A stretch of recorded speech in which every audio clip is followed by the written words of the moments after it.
তো এবার আমরা অনেকজন নারীকে নিয়ে এসেছি এবং এমন একটা গল্প নিয়ে এসেছি যে নারী ডোমিনেট করতেছে যে গল্পটা। তো এবার তোরা দেখিয়ে দিচ্ছে যে সিনেমা, যদিও ওর সিনেমাও আলহামদুলিল্লাহ ব্লকবাস্টার, কিন্তু এইবার আর কি ওর কাঁধে অনেক বড় বোঝা যে এবার ওদের নামে সিনেমা চলবে। এবং আলহামদুলিল্লাহ এখন পর্যন্ত যে রেসপন্স তাই মনে হচ্ছে যে এরপর থেকে আর কেউ বলতে পারবে না, যে কোনো প্রডিউসার বলতে পারবে না যে মেয়েদের নিয়ে সিনেমা, মানে মেয়েরা ডোমিনেটিং যে সিনেমা সেগুলো আসলে ব্যবসা করে না। প্রেসার কুকার সেই জিনিসটা ভেঙে দিবে। সিনেমা এটা কখনো নারী প্রধান হতে পারে, কখনো পুরুষ প্রধান হতে পারে, কিন্তু কেউ এবার আটকায় দিবে, আগেই বলে দিবে না যে নারী প্রধান সিনেমা বানানো যাবে না, এটা চলে না।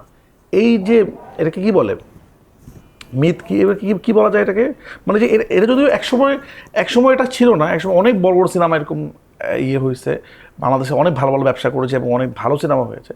ইদানিংকালে এটা হয়েছে, বাট এটা ইদানিংকালের এই জিনিসটা কি শুধু বাংলাদেশে, সেটা তো মনে হয় আমাদের সাবকন্টিনেন্টেই আছে বা এই কথাটা বলা হয়ে থাকে। না, সাবকন্টিনেন্টে কিন্তু অনেক সিনেমা এরকম না, নারী কিন্তু সিনেমা ওয়ার্ক করছে না, ওয়ার্ক তো করছেই, নাহলে মারদানির মতো সিনেমা কেন হচ্ছে?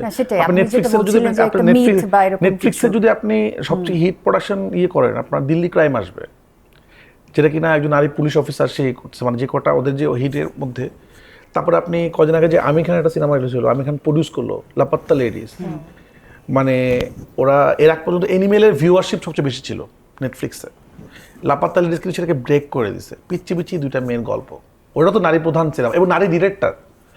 তা আমার তো খুব ইচ্ছা আছে, আমি তো এটা প্রডিউস করেছি, আমার তো খুব ইচ্ছা আছে খুব তাড়াতাড়ি আমি নারী ডিরেক্টরকে দিয়ে একটা সিনেমা প্রডিউস করবো, যে কোনো একজন নারী ডিরেক্টরকে আমি লঞ্চ করতে চাই, যে তার ফিলোসফি না সিনেমা বানাবে।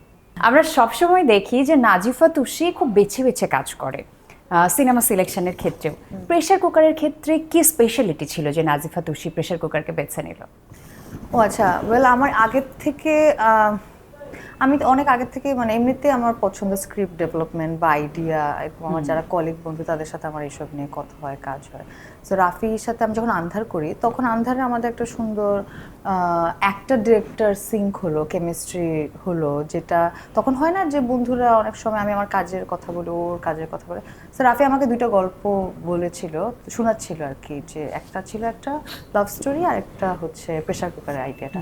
তখন ওইটা শুনে I was so hooked, pressure cooker আইডিয়াটা শুনে আমি বলছি, রাফি এটা অনেক সুন্দর আইডিয়া, এটা খুব দুর্দান্ত, আমার মনে হয় তুমি এটা এখন করো, ইটস আ পারফেক্ট টাইম, না এটা নতুন জনরা, নতুন রকম।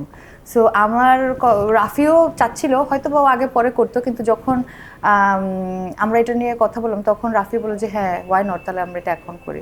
সো ওভাবে প্রেশার কুকারের জার্নিটা শুরু।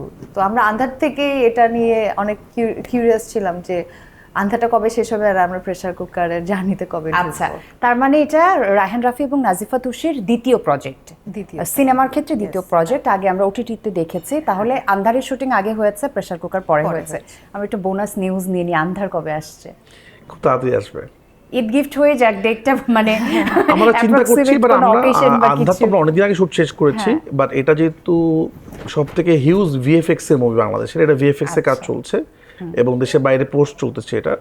তো আমরা মানুষকে এমন একটা ভিজুয়াল দিতে চাই যেটা মানুষ কখনো কল্পনা করে না। এই জন্য আমরা দেখবেন এতদিন আগে শ্যুট করেছি, আন্ধারে কোনো ফুটেজ, আন্ধারে কোনো লুক কিন্তু কেউ দেখে নাই, শুধু নামটা মানুষ জানে। আমরা খুবই চুপি শুটিংটা করেছি, আমরা দর্শককে চমকে দিতে চাই। তো খুব তাড়াতাড়ি আমরা ঘোষণা দিব, বাট আমাদের ইচ্ছা আছে যে এই বছরই রিলিজ করা।